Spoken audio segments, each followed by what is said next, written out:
the ripple stream of the effects, the decisions you're making, those were higher level things and that she had never considered when she was doing anything.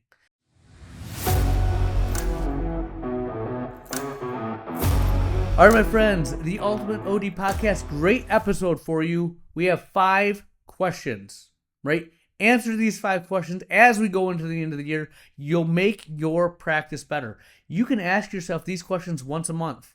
You can modify them to ask them once a week, but you need to look deep.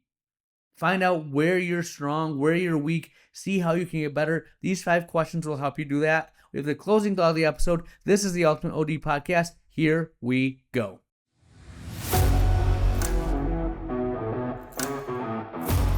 All right, my friends, the Ultimate OD Podcast. Thank you for the likes, the listens, the growth, the emails. I've got some emails. I love hearing from you. Keep sending them. I will respond. I promise.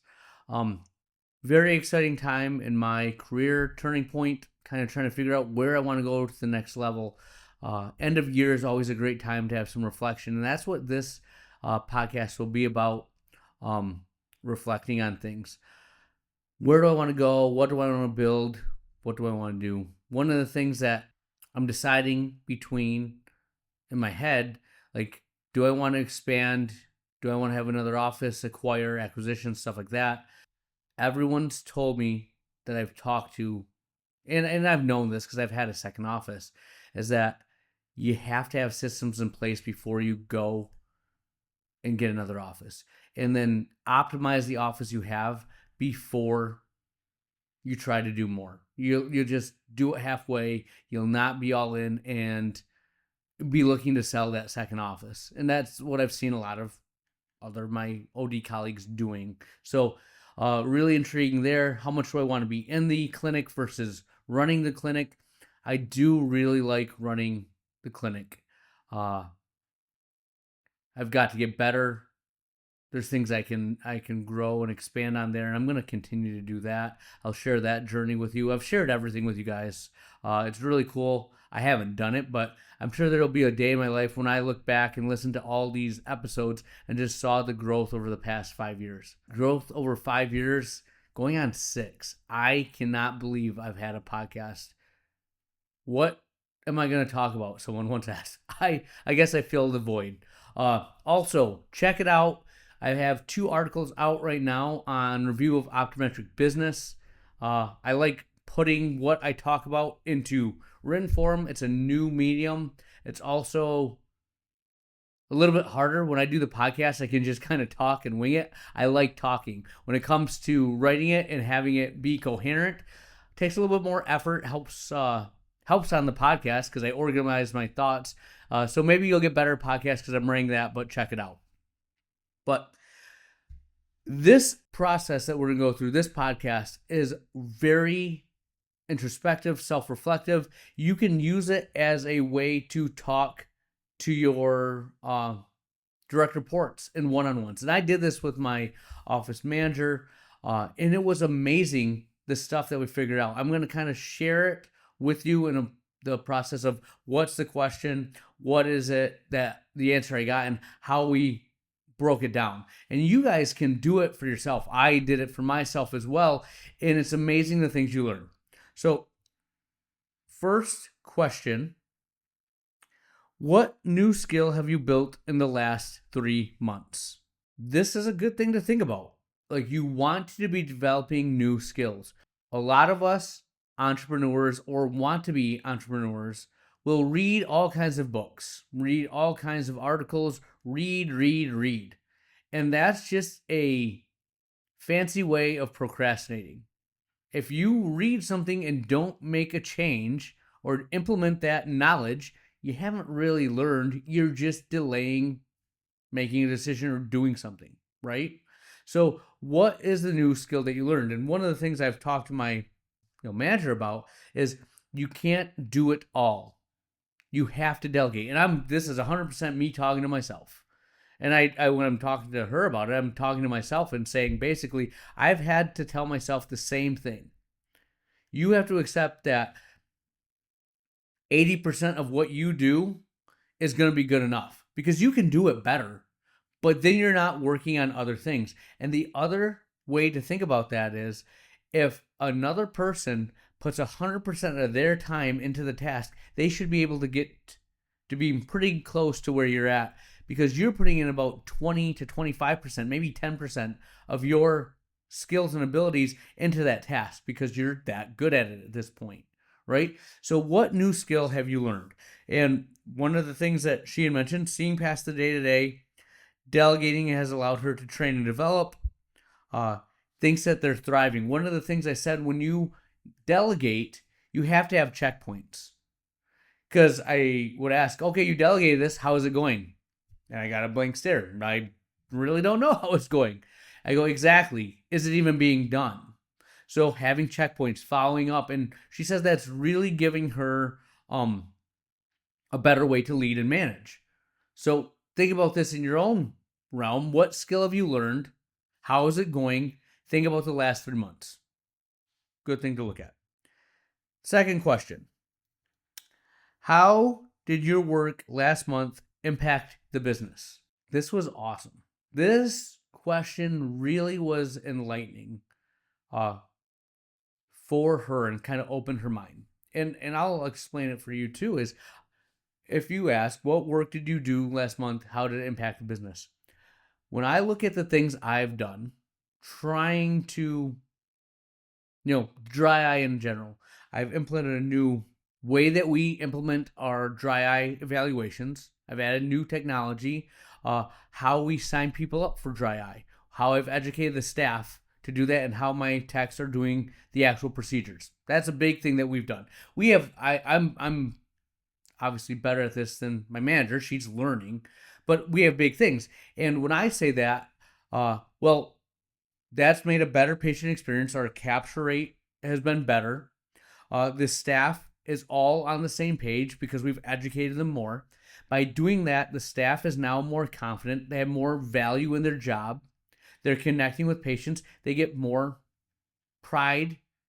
They're more likely to stick around, right? They're invested in what we're doing. Like, I can see all the downstream effects of the one thing.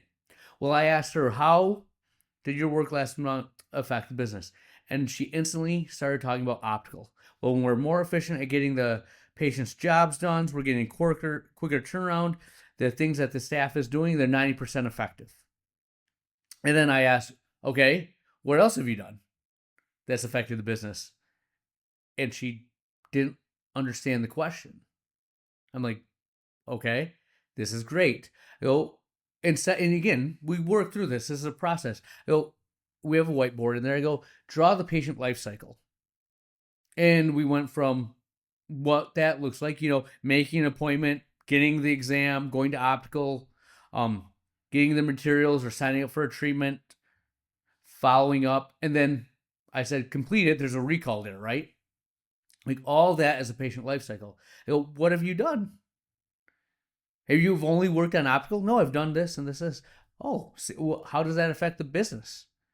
She's like, oh, right? She didn't realize that the business is not just that transaction that happens in optical. It's every aspect of the job impacts that patient life cycle, that patient experience. That is what the business is. How are we doing workups? What's going on here, right? If this person leaves, what are we going to do? And we have some conversations. We have new people coming in, other people leaving. And she mentioned, oh, if she leaves, she keeps things on task. Oh, I go, that's something that we need to talk about. Like, is that weakness that we need to look at?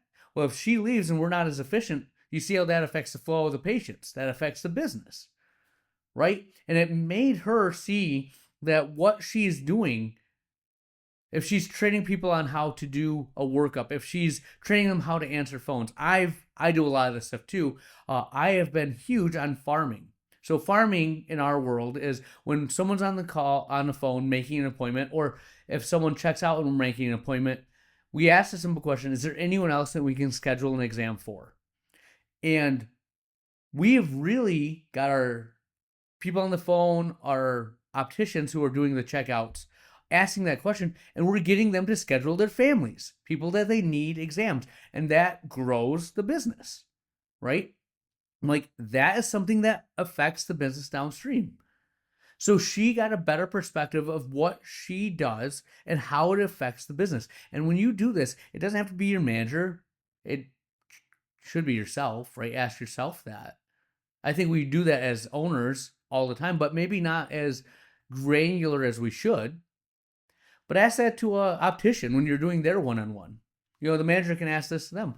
How has your work the last month impacted the business? And if they can see how the things that they do has an impact, one, they have more value, they have more pride in what they're doing, right? But they might give a little more effort because they know that what they do matters. Sometimes they're doing things and they think it's just busy work. They just do it to do it. Well, give them a purpose behind it, and that gives value. So that was a really good question and a really good conversation that we had. Are you doing that with yourself? Or are you doing that with your staff? Number 3. So pick a decision in any upcoming area about X, Y, or Z. What factors should we consider? So I phrase this because we spent a lot of time on that second question. And I made it really easy. Initially, I go, one of the things that we're doing is we're setting up our org chart. So how are people going to report to each other? Who's going to do what? I go, we're deciding that. How does that decision flow downhill? What ripple effects does it cause? Right? And the point of this is when you're making a decision, it's not just going to affect that immediate task, right? There's downstream effects. If we start seeing patients at 4:30 and you close at 5, well, oh great, it's great because the patient gets a later exam. But then the doctor is going to be saying a little bit later, and then the doctor passes them on to optical. Well, now the optical is going to get a patient pretty close to closing time. How are they going to do that? Like, you're doing this one thing to help the patient, but it's going to make everyone else in the business worse off for it. Is that the right decision to make? Are you using the right measuring tape or right metric to measure whether or not this decision is going to be a success? Or are you considering all the factors that happen? And that, I don't think we do enough. We make a decision and we don't look at a 360 analysis of all the downstream effects that this will have on everyone involved. I think when you take a big step back, have a 30,000 foot view, and see how one decision affects all other levels of the business, the front desk, the optical, the patients, the doctors, you'll make more educated and informed decisions. And then you can have things in place if there is pushback. Yes, I know that it would be better if we had it here, but realize what you can do with this time. Because we're not doing it at the end of the day, we're doing it here, you now have time to catch up. And then when we're done, we are done. Right? This gives you a chance to not be so busy back to back to back where you have a gap to catch your breath, right? Like, think things through like that, but you need to make sure that when you make a decision, you make a choice, that you're considering all the ripple effects that will come with that decision. All right? And that's a very good thing to do, and we don't do it enough. Ask yourself that. Make sure your staff's doing that. Again, go down to the front desk. If they don't pull the insurance for the patient when they make the appointment, and we do it the day of, and they're not eligible, we now have a patient that we have to explain to why their insurance isn't eligible or whatnot. And that cascades down. They now are angry. They took time off to get to the appointment. They aren't eligible, right? Yeah, they should have known, but that's on us. Now the doctor doesn't have an exam. We have an open spot. We have people. It just cascades, right? Your decisions impact everything downstream. Make sure you consider that. Number 4, will a current project that you're working on benefit the company? All right. And again, I'm using my office manager as an example because I thought this was really good. She said this was one of the best meetings that we had, going through these questions. I said, okay, and I wanted to make it easy because what did the work you do last month affect the business, and the ripple stream of the effects, the decisions you're making, Those were higher level things, and that she had never considered when she was doing anything. And I hoped I gave her perspective of how she needs to see that. So I made this one really easy. One of the things that we want to do, we have 3 treatment rooms. We have a Tixel room, a RF room, and an IPL room. And we want to have she made little cards that had everything that we need for each treatment. And she was going to put those on the cupboard doors. I said, I'll make this easy for you. I go, by labeling those cupboards, how will that benefit the company? And she's like, um, again, this is a little harder. She's like, well, timing this, they'll be able to be more efficient. Quality, they'll know what they need. Go, yeah, but think bigger than that. And she's like, I don't really know. Well, if they don't have to think about that, what can they do? Well, they can invest in the patient, right? I go, yes. What else will they get? I don't know. Confidence, right? If they get confidence, they're going to be more happy with what their work is, right? They can connect more with the patient. They have more pride in what they're doing, right? By labeling a cupboard, you've given them more confidence, given them more value. One of the things I talked to my techs about was they're doing the RF treatment on their own. They're prepping all the patients for our Tixel treatments, for our IPL, all the treatments. They're prepping them for that.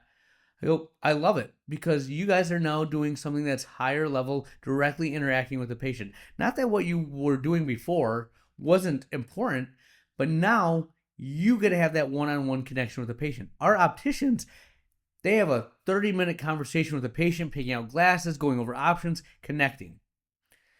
The front desk and techs will be about a 5 to 10 minute interaction and then on to the next.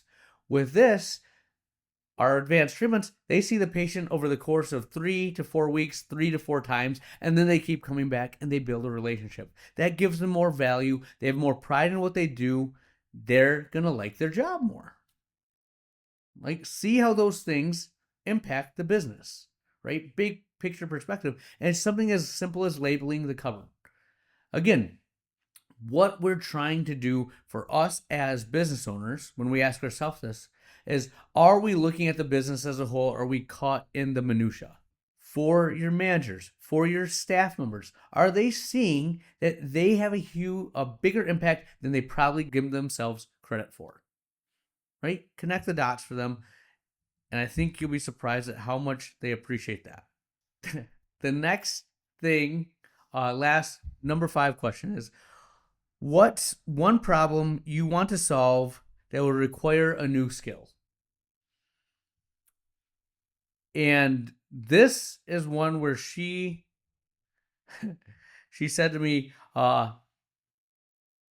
staff, I want to figure out how to keep more staff. I can go, awesome. What skill is that you need to learn? And again, kind of some blank looks of like, I don't know. If I knew that, I would, well, think about this. How do you keep more staff? You got to learn about leadership. You got to read about culture, read about motivation, right? What motivates people in HR? Like, those are all things, all topics of areas that you can explore that will help us keep more staff. And again, mind was blown, right? These 5 questions for my manager, for me, this was not as groundbreaking for me because these are things that we talk about on the podcast, for the past 5 years, right? We break down each one of those individual things. How do we do them? How do we get better?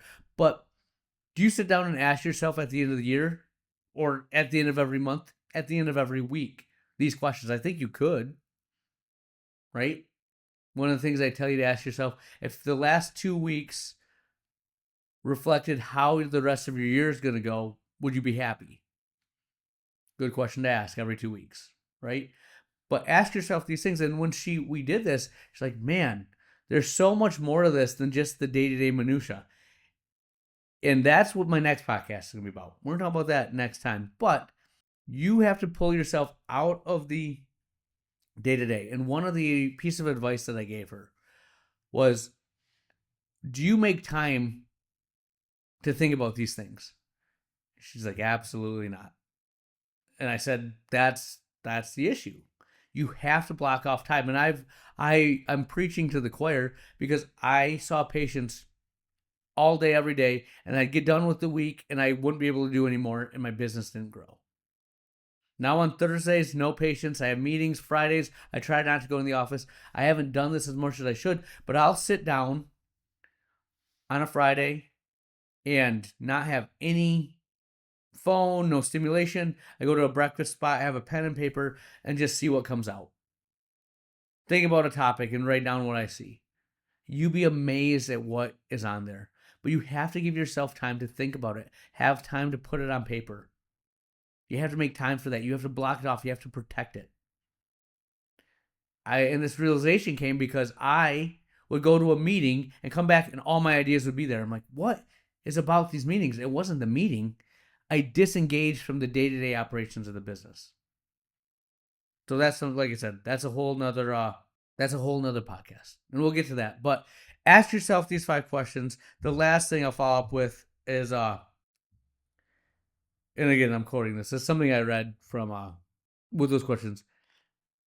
These questions don't just reveal problems; they tell you exactly what system you haven't built yet.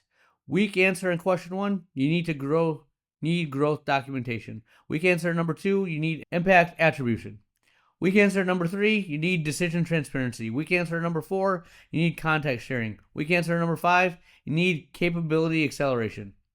Ask the questions, read the signals, fix what's broken.